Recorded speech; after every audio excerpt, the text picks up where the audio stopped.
Phar Beng is an economist and a political analyst, and he also worked as a researcher on the SARS outbreak in Hong Kong in 2003. He joins us now from Kuala Lumpur. Phar, Sunday, the 2nd of February, was the end of the Lunar New Year holiday in China. So in terms of people traveling back to where they work rather than possibly where their families live, how important is this moment for China? Well, this moment is extremely important for China because Hong Kong has always been the gateway for Chinese economy for the last 5 or 6 decades. And over the last few weeks, Hong Kong has gone through one of the most difficult and almost exceptional experience ever faced by Hong Kong, to have to close the borders during the height of the Chinese Lunar New Year.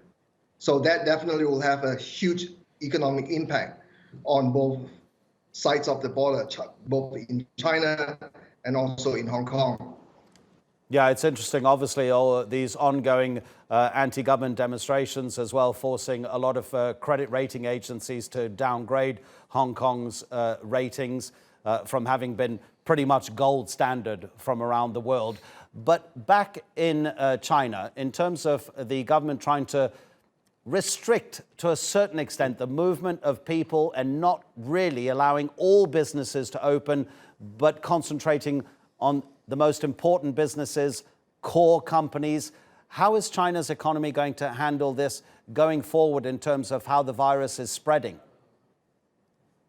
Well, I think China is taking a very, very good step, to be honest, because China is taking the coronavirus very seriously. But the China Central Bank has also agreed to inject about $174 billion into the Chinese economy, anticipating more economic implications and meltdown. So in all ways, China is actually taking all the right steps.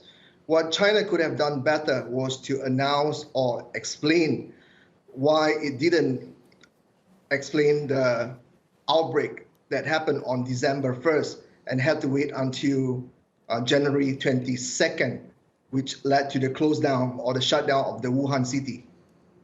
Is there any fear from your part, or is there any actual official confirmation that possibly some of China's exports may be affected? Might there be countries around the world who simply don't want a container even that may have come from China? That's an excellent question, to be honest.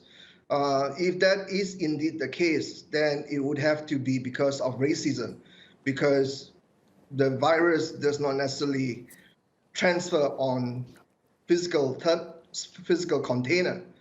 It would only be airborne or be transferred from human to human. So if anything verges on what you just said can happen, then it means that the world is becoming more and more xenophobic towards China. And that's not healthy at all, because China is a major economic player, and 27% of the world's global GDP is actually part of China. Phar Beng, always appreciate your contributions to us here on TRT World. Thank you so much.